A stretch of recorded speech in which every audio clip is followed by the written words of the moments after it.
All right, folks. Welcome, welcome. We are recording to week 2 of the AI Prototyping Club's publishing sprint. So before I jump in, I want to know, did anybody do any of the homework? Anyone?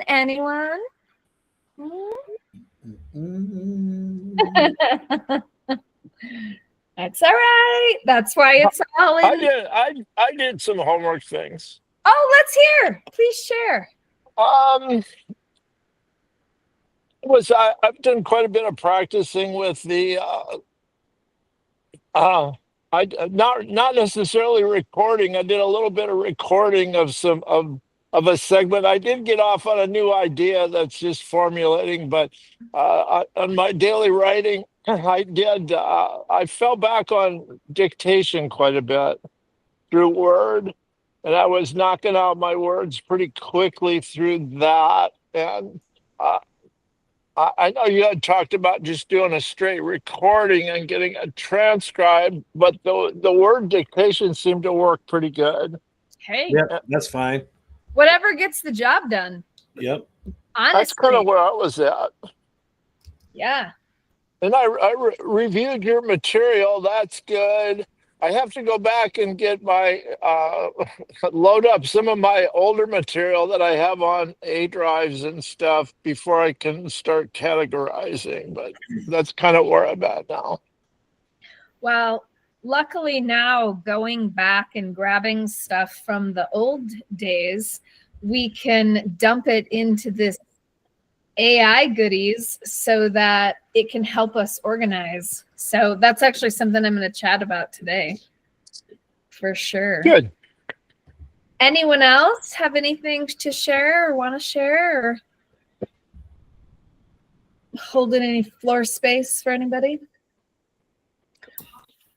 Was the homework doing the dictation? I went to the park and I tried to use my phone and my phone wasn't working and it wasn't talking to me.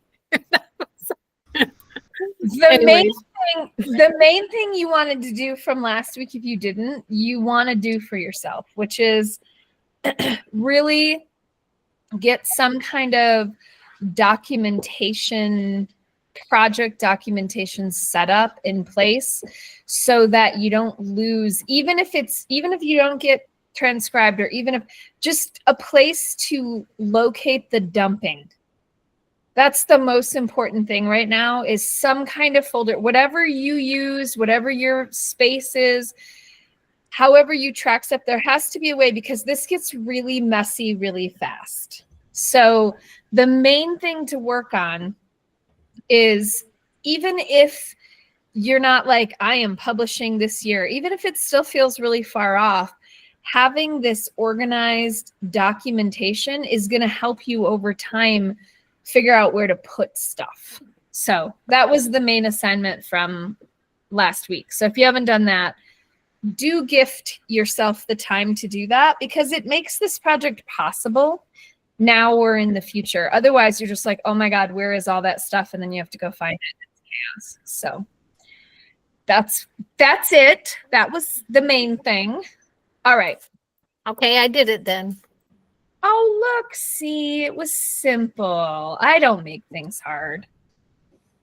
Okay. I'm going to share this week's deck that I made for y'all. Oh, Cindy, I just had an idea. Yes, please. So just hit me. If Jeannie said, oh, I did it then. Next week when you say, did you do your homework, just recap. So remember your homework from last time was XYZ. Did you do one or more of those, or any part of those? Yeah. Because the did you do your homework put me in the place of, I have no idea what the homework was. And so, yeah, totally. All right. Good call. And this week I put your homework at the end of this, so I'll put it at the beginning of next. Oh, good. Yeah, that's perfect. Look at me and you, and we're all thinking alike, so perfect. Acting all executive function positive. I know. Boop, boop. I know that's why I'm doing these decks actually, because I feel like it'll keep, because I'm like, what do I actually want to say to you? I do. So I do these, hours before I'm having lunch and I'm building these for you. And I'm going, okay, what do I want to tell them? I mean, I did the pre thing that, but really, and then I go, yeah, see, I got to put this in a deck because I won't remember to tell you these things. I'll tangent the hell way over here. Plus, I love playing in Canva. So let me share. The decks are helpful. Oh, good. Well, that makes me feel good. Good. Yeah, I don't know. It helps me with my processor. All right, let me start back. Oops, look, I started with the homework. Look away. All right, here we go, folks. And this is already in the folder, which I will always drop at the top again. But that folder that I dropped last week, this deck is already in there. I put it in there about 10 minutes ago. So week 2. So now we're going to talk about, once you have your concept and your draft, you have to start to put it into a structure. But truthfully, we need to sort of break it down to actually build it, because this is where lots of people actually write books and they have them in documents and folders and things and old hard drives. And this part right here is the hard part of why they don't get published, because it's this organization piece that's the struggle. So I'm just going to walk it through, be real about it, and see if I can help you. So the idea here is, once you, and I say now that, but take your pace here. So once you have your content either written or recorded and transcribed, then we need to sort of figure out, now, how does it form into chapters, and how do you keep the tone so that your reader can stay with you? I'm just going to talk a little bit about doing some AI collabs, and then things to think about right now for design and layout, but not that full to the end design and layout. I'll talk about what that means. All right, so I want to talk about why this structure matters so much, because if you want to take the time to put something out there, you want your reader to have an experience. Here's the thing about this, though. Your reader can have a traditional experience, a sort of khaki pants experience, doing it the way it always was. Your reader can have a choose their own adventure. You might be writing a nonfiction that needs to go in order, or you might be writing a workbook that you can skip around anyway. So what's super important up front is, how do you want your reader to experience this thing that you would spend time on? Also, I'm not looking at the screen. So if you guys have I'm not looking at you guys. I mean, I'm over here in the Canva. So please just yell out and interrupt me, because I might not see you. Like, raise your hand or something. Jeannie raised her hand. Jeannie, I heard somebody raise. Okay, yes, please, Jeannie, shout out. That is so important. I mean, that first statement, what kind of experience do you want your reader to have? That's the primary decision as you going through the story, right? And then you have to focus on it, because you want the reader to follow it. So that's going to be tough. So I'm so excited to listen. Well, you know what? So here, I want to pause here for a minute and tell a story about this first bullet. So I mentioned, and I am sorry, I have allergies. I've taken all the tabs. It's everywhere. So forgive me. So when I did the book, I think I mentioned that I taught and recorded that last semester and then turned that into the Thrive book. So when I turned that into a book, it was more than obviously just taking the transcripts. I had to reformat everything because the recordings were done in 3-hour segments that I was teaching, right, Tuesday, Thursday nights in 3-hour chunks or whatever. Well, I organized that to be able to accomplish what I needed to teach in 3 hours, but it didn't actually mean that that same structure was going to work when you read a book. That's because timing wise, it's what fit in a class, but reader wise, it was not the same experience. So I had to take even my recordings and I had to pull them apart and reposition things because I wanted a new experience. The live in the classroom was one thing design. And then I had to say to myself, what experience do I want for the reader? And so with that book, and you know what, I'll drop that book in the folder too, guys. You guys can have that one too. What I wanted the reader to experience with that book was, I did not in any way want them to feel like they had to read it all the way through. I wanted every single chapter to be an absolute standalone. I wanted to be able to give that chapter to someone and say, here's the piece you need and you're asking, or teach a workshop on just that chapter. So I had to take it sort of conceptually back as I did in the timing for the class. And that's what I mean about this is, how do you want your user to experience this for real? Like, how would you imagine it? Like, pull all the way back and say, how do they go through this? How do they interact with it? What do I want out of this? I don't know if someone had a question. Oh, I haven't. Who do I need? Mute. Hold on. I got him. Weird.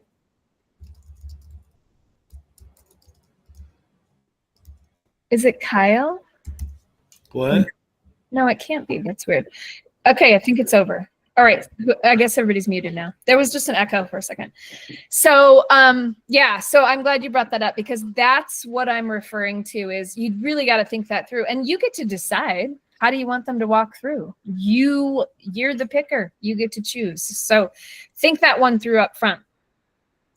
And then think about how easy it is to have someone confused while trying to walk through something you're trying to present.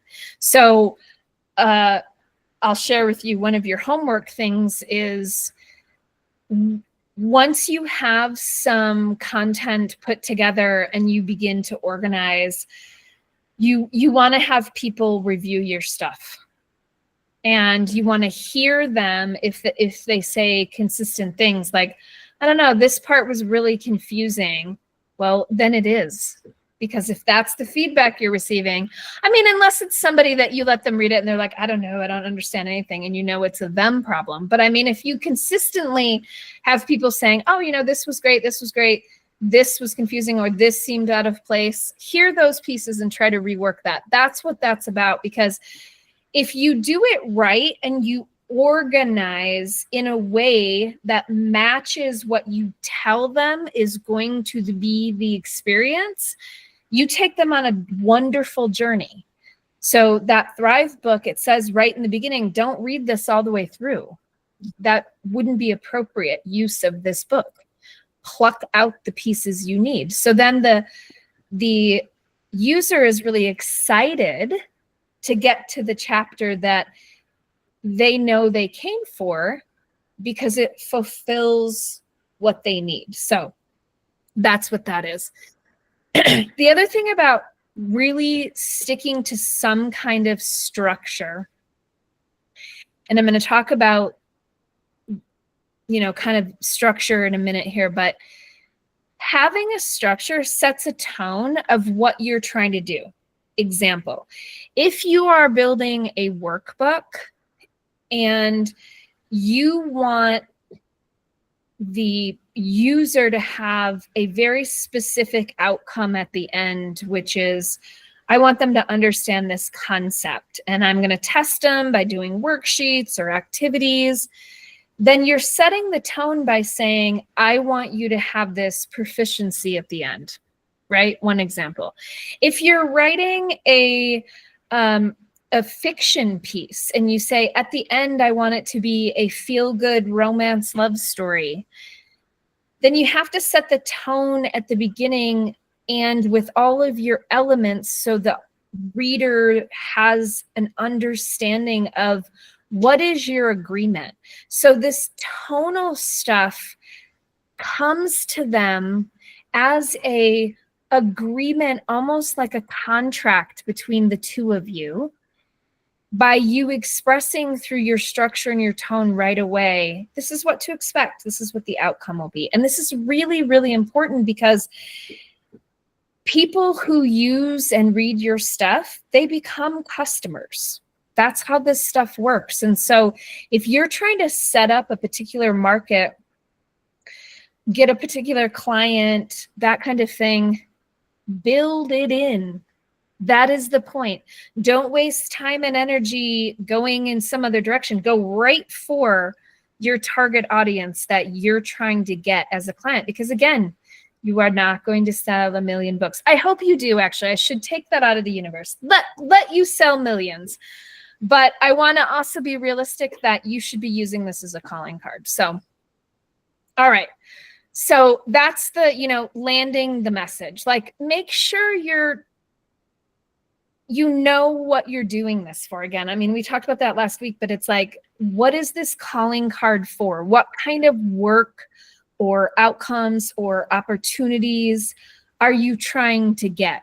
So, if the outcome desire is, I want to radically impress my children or my grandchildren with this children's book that I'm writing, then that should totally be the goal. Is how good would it feel if the recipient of that says, oh my gosh, this is the coolest thing ever.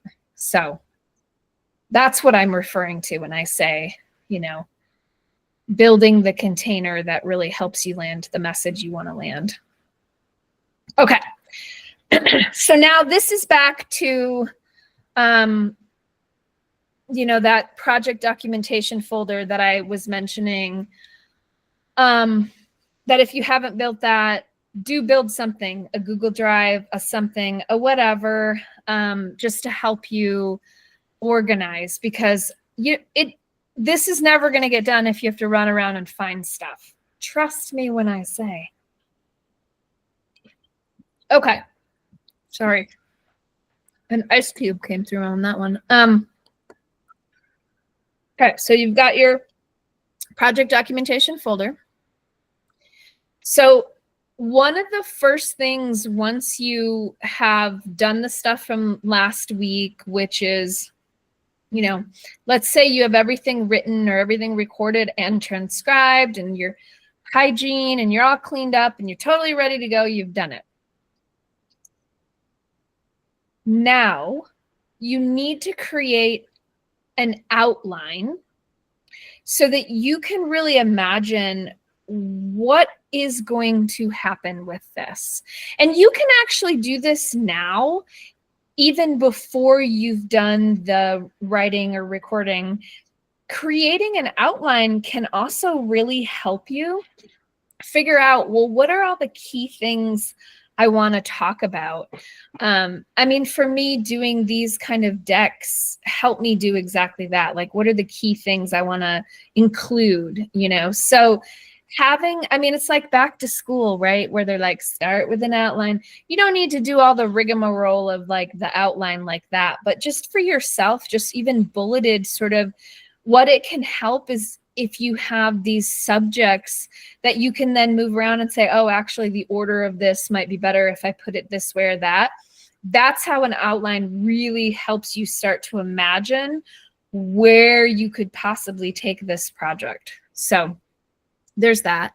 Then if you have notes or bullets, so if one thing that comes to you is that you keep like a notes on your phone. I have a notes app that I have many tabs on that I use for everything I do.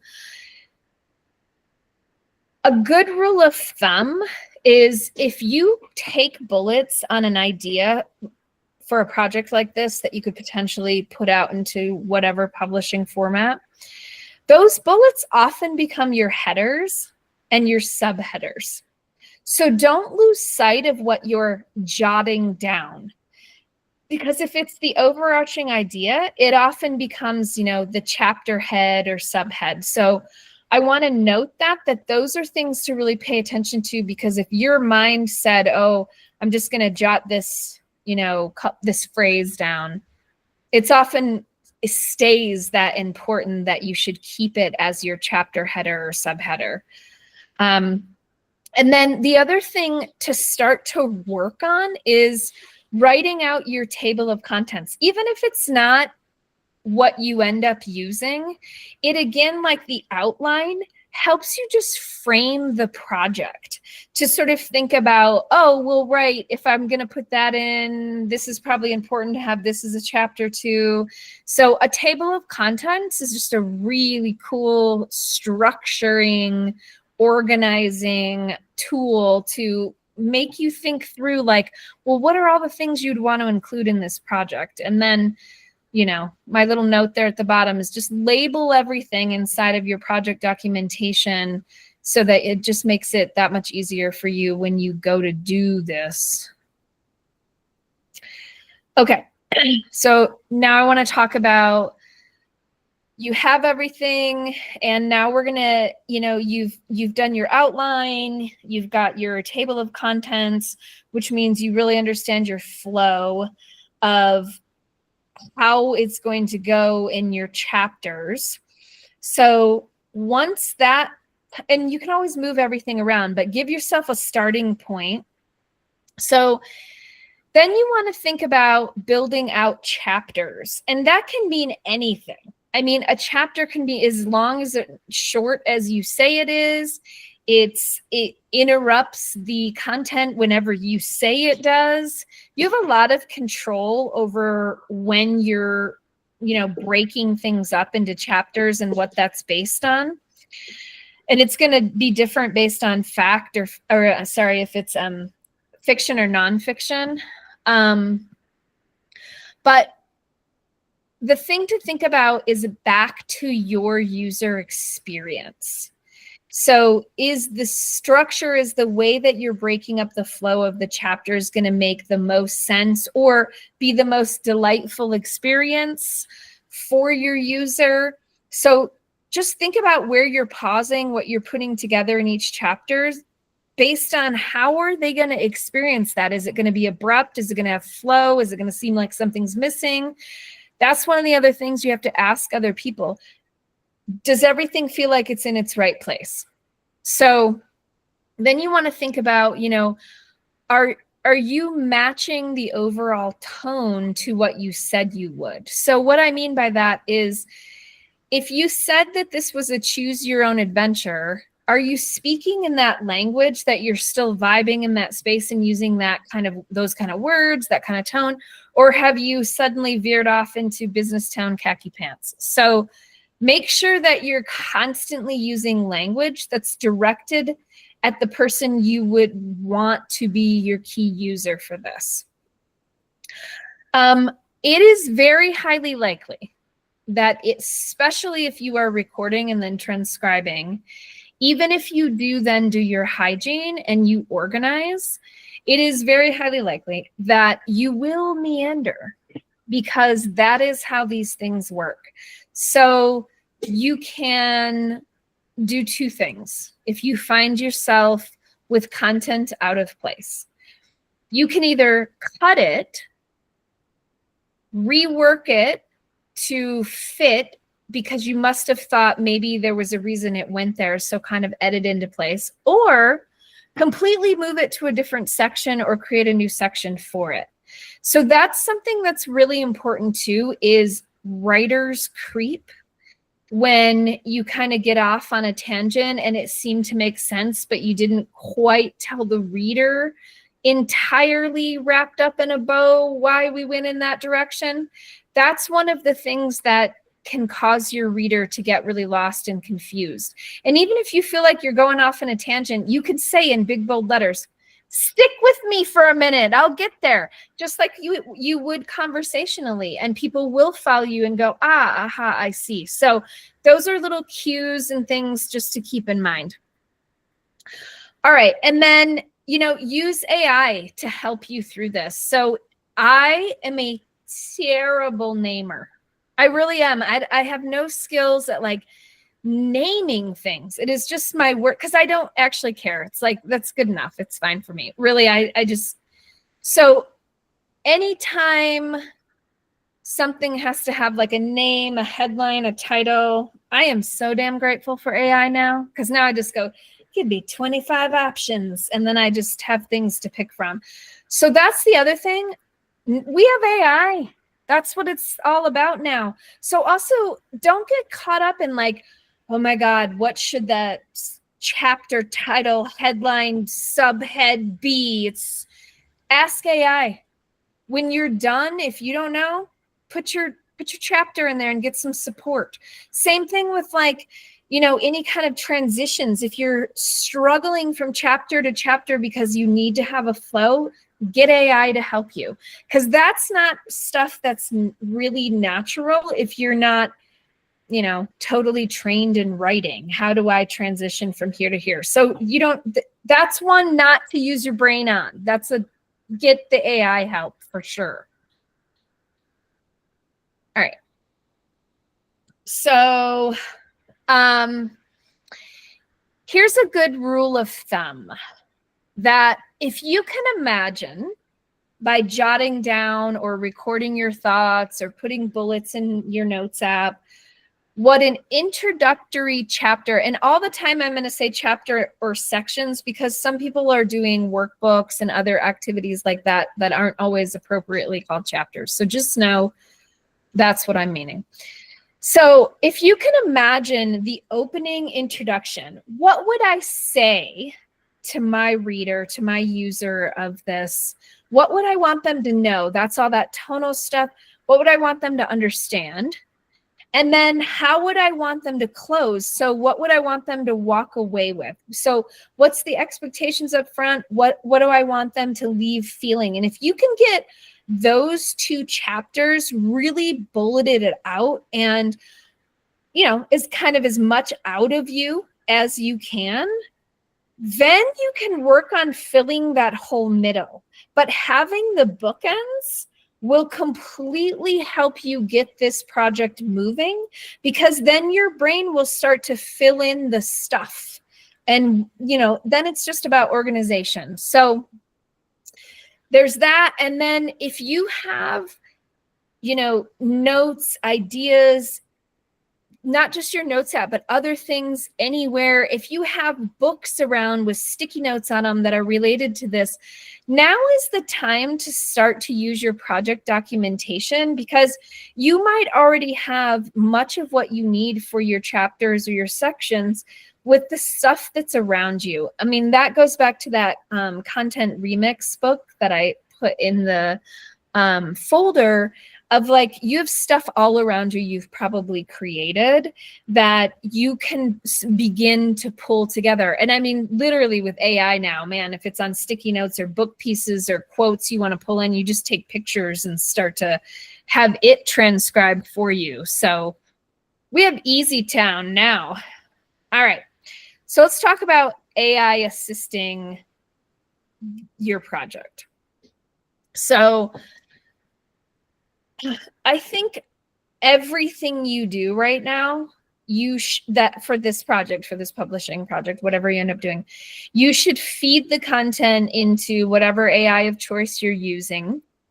And all of the stuff that I'm putting in here, if you don't have a regular system for organizing or a structure for how would I even do this, ask AI, especially if you've been using like ChatGPT and it's, you know, you got your history and your memory and it's gotten to know you and kind of how you work.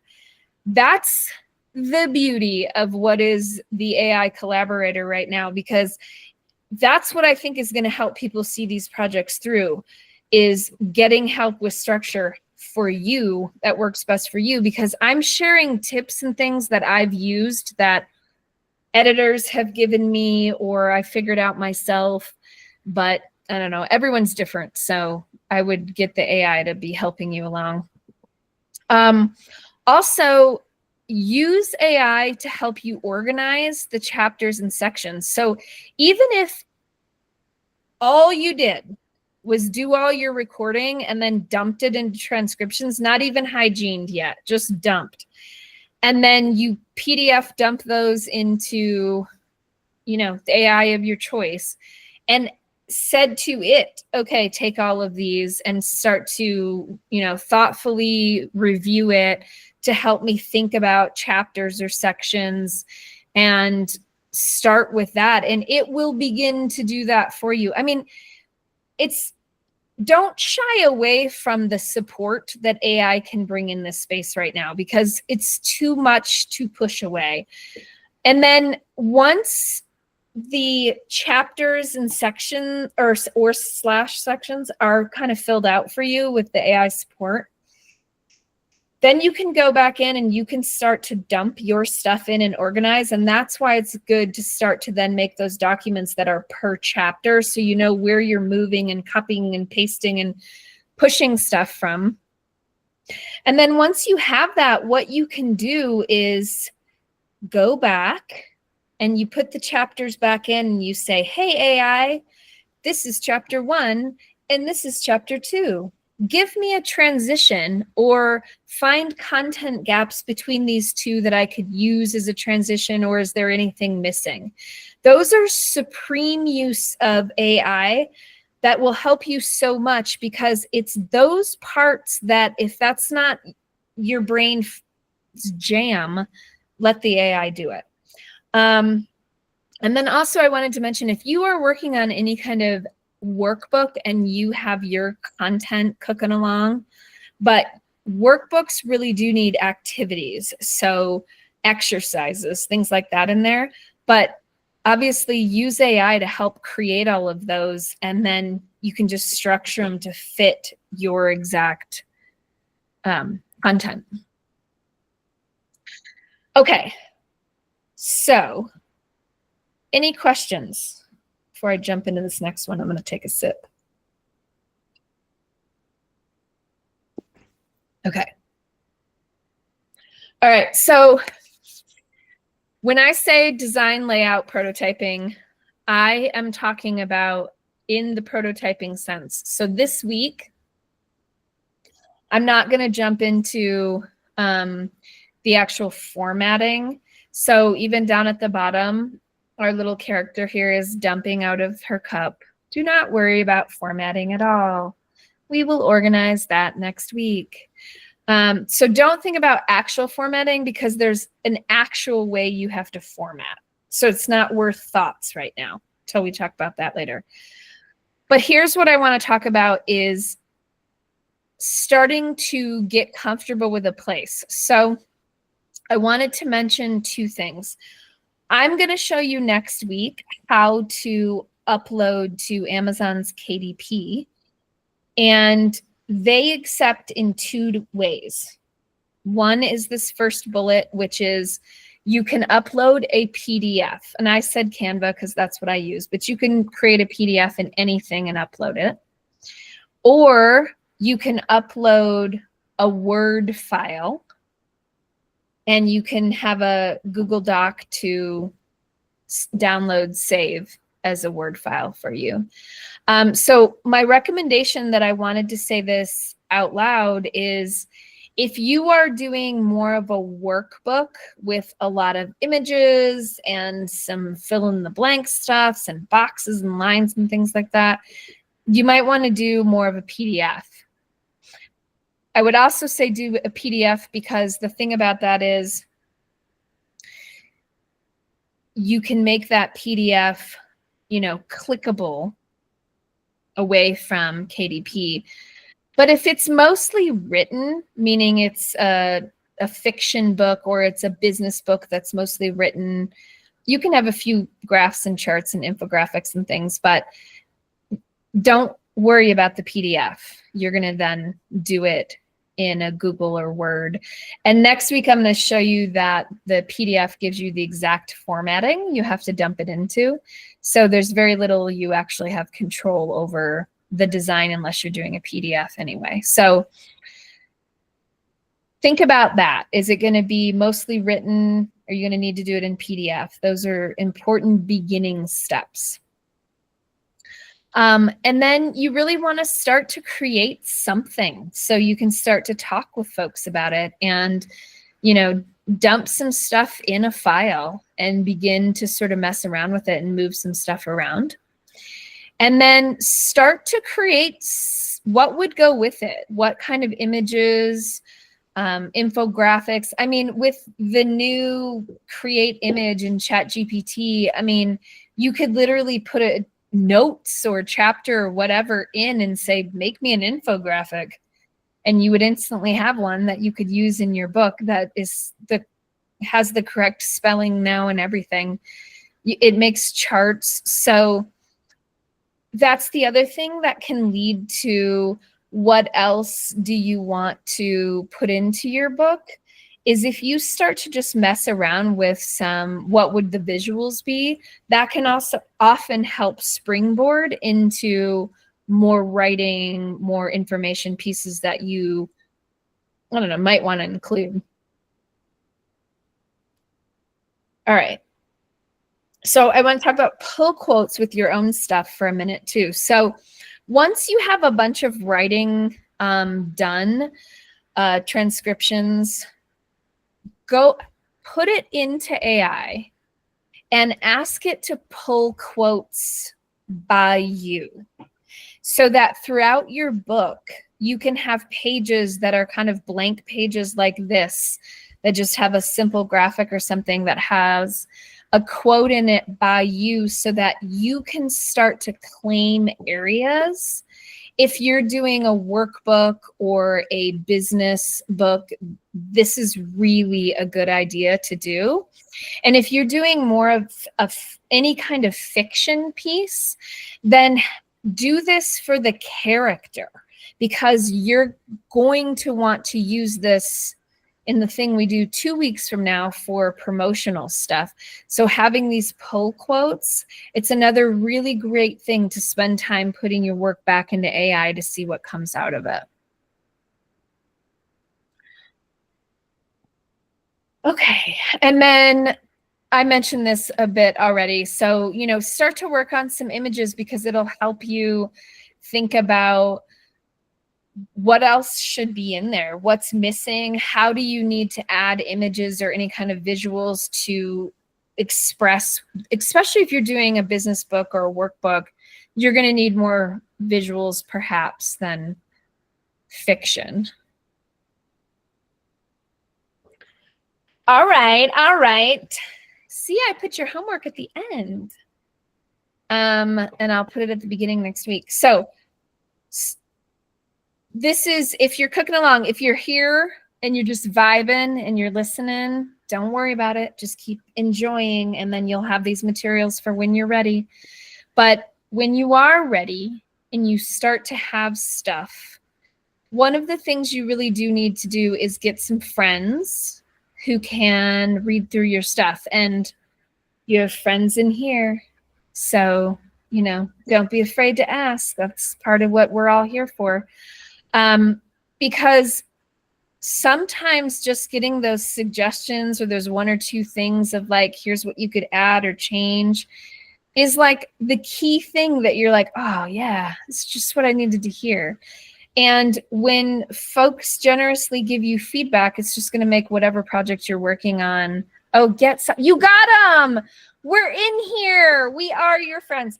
You can ask us. Seriously. I mean, if you're working on a project, ask in here. So, and then I'm just reiterating some things, which is if you have a notes app and things and bullets, make sure you turn those into your headers and subheaders because they're probably pretty meaningful. Label all your stuff. Even if you're just tinkering right now and you think, oh, I'm just tinkering, I'll get back to it. Label, because then when you feel like getting back to it, it'll be easier to actually get back to. Use AI. Don't be afraid to use AI. It's really helpful. You know, try to build one formatted chapter or section for yourself. Try to take your stuff and see what it feels like to say, this might be getting close to, you know, being at least formatted into a single thing. Work on some images and, you know, get your support, whatever you need. That's all. That's all I have. Who has questions?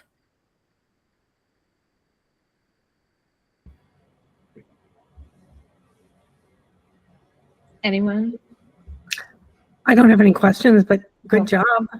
Okay. Love it. I don't, you may not know my background on that. I actually have over 12 years of publishing. I am not a writer. I But did not know that. I do. Yeah. My whole background is publishing. Oh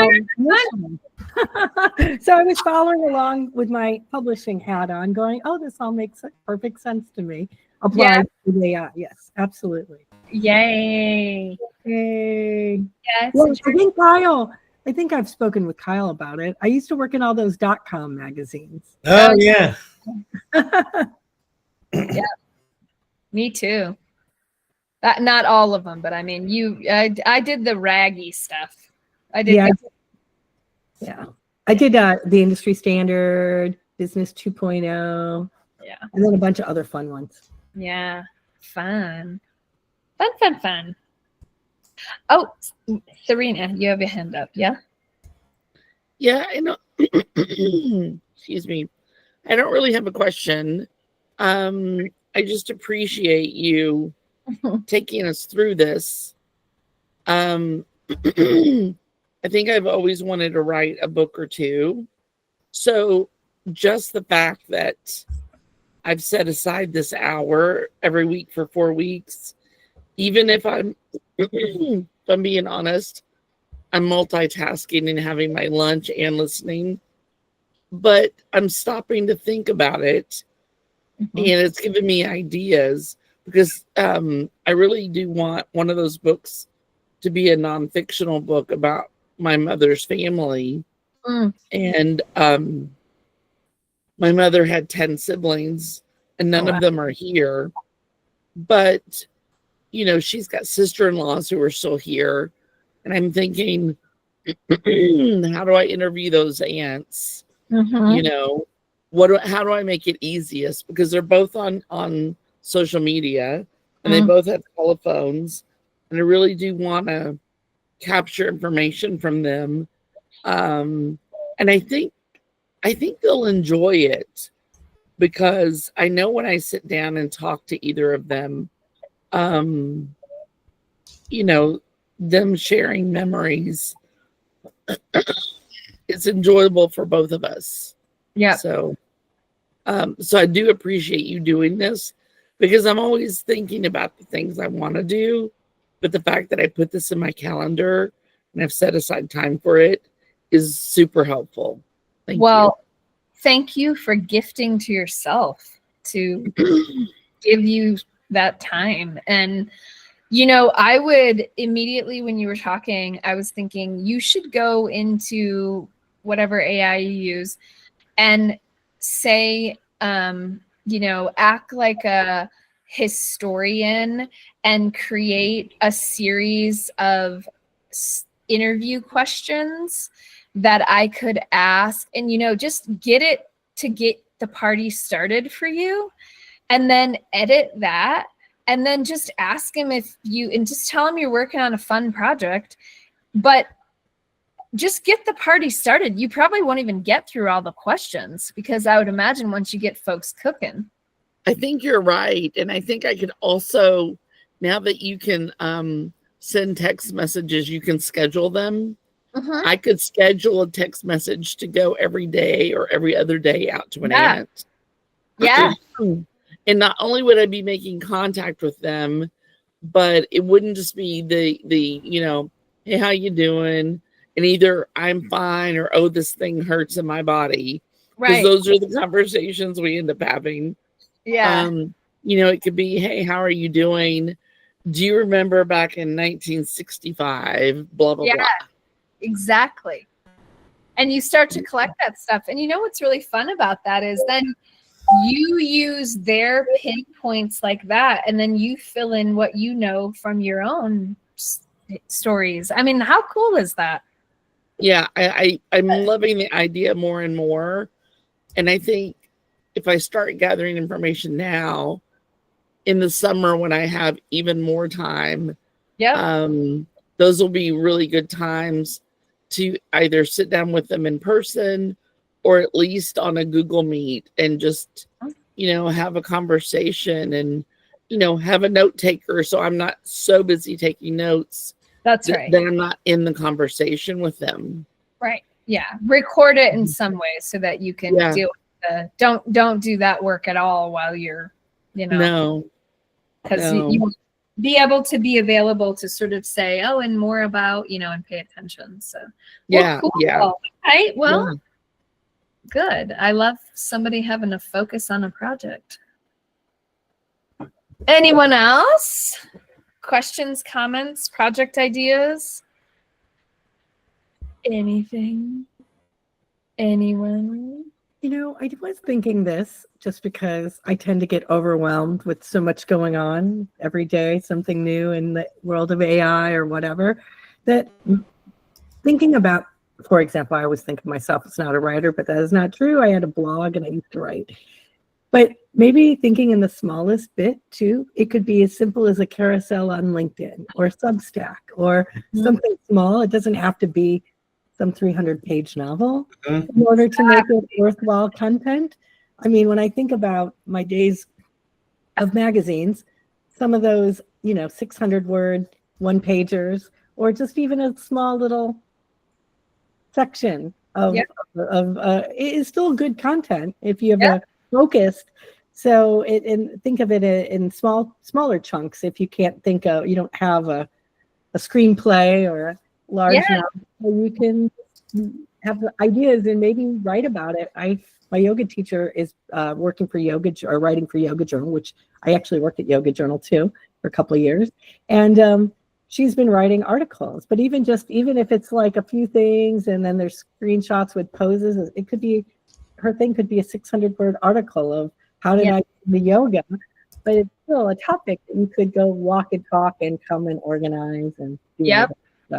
So that's awesome, because that does a couple things. It gets you going, right, which is really good.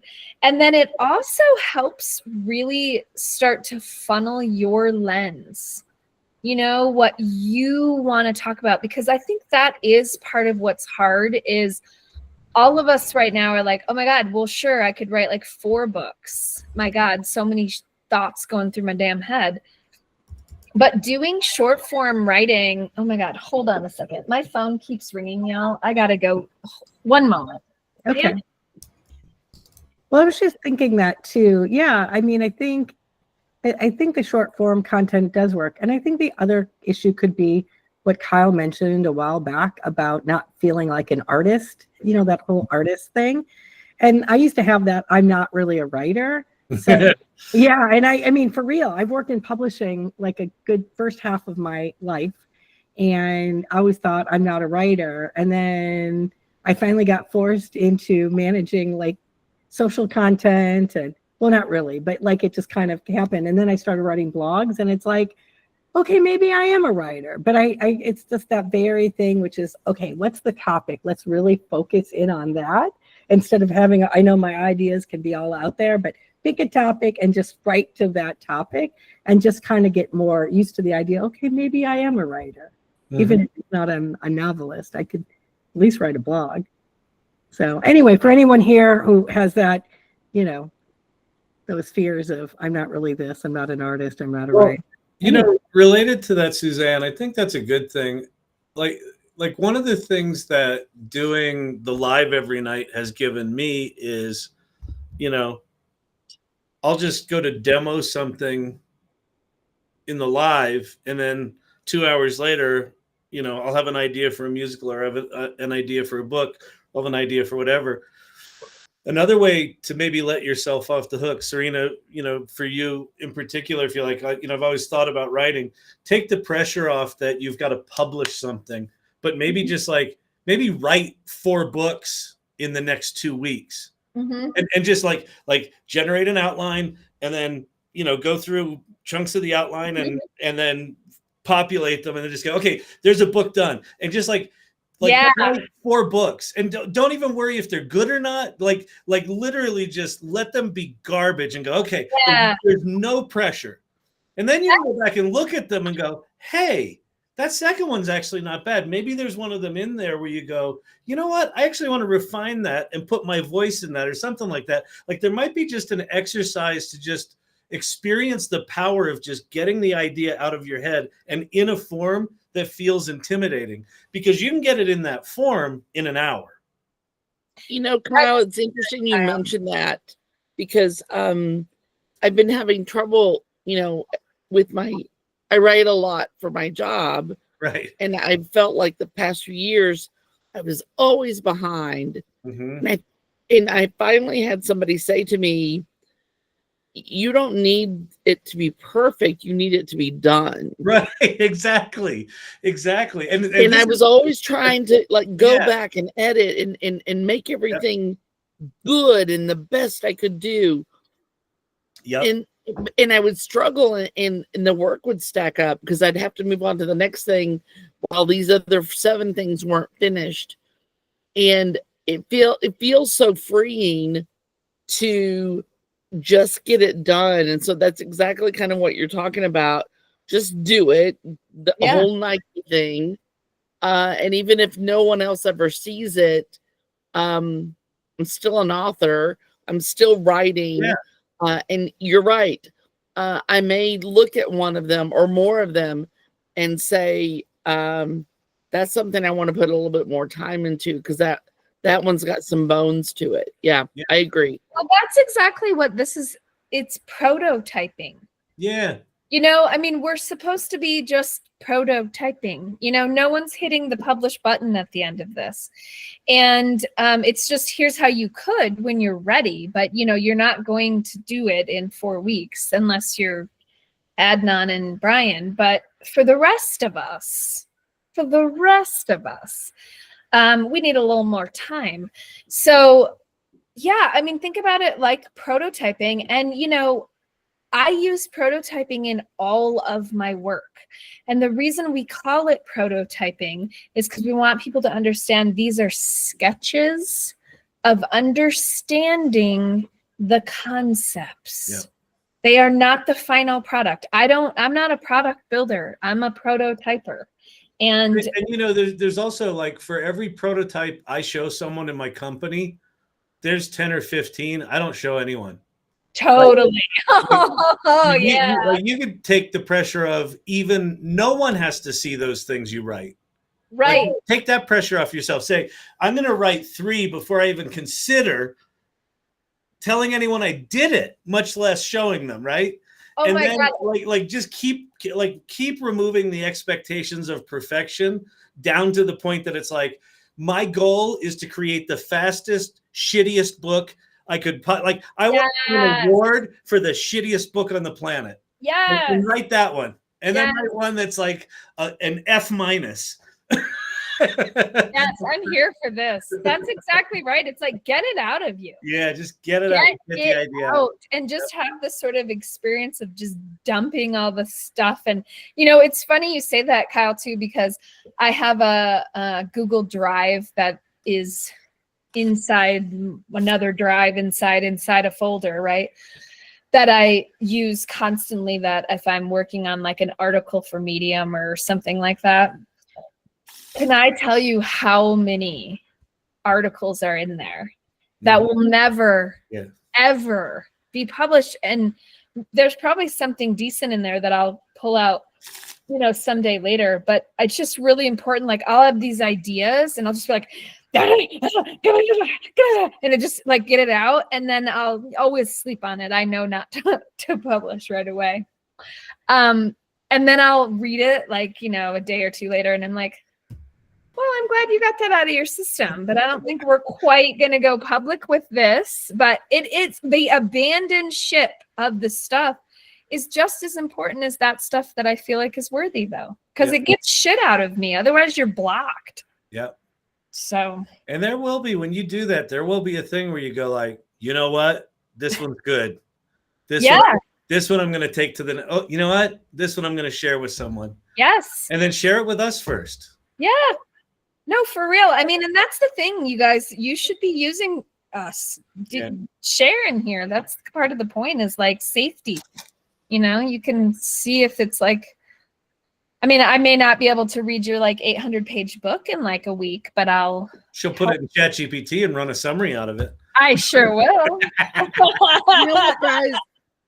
Writing a book, if we think about if we were training for the Olympics, every bit of the training is not out there being recorded by the Olympics. Exactly. But it's a part of the process. Mm-hmm. Yep. Right.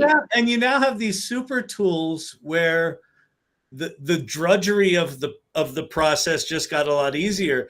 Getting to a book worthy of sharing is still the same pain in the ass as it always was, but the drudgery of manifesting the idea, that's the thing that's gone away. So yeah, I would say think of it like training for a marathon. Just crank some shit out and just learn the new tools and the new way of expressing yourself. It's funny you talk about the drudgery, because I know when I was younger, I always said this, and students say it to me today: there's nothing to write about. And I will always turn that around and go, actually, there's so much to write about. It's hard to narrow it down. Yep. Yeah, that's always. Right. See y'all later. Thanks, you guys. I'll see you next week. Thanks for joining. This recording will be in the folder. Okay. Bye. Thanks, Cindy. Thank you. Thanks.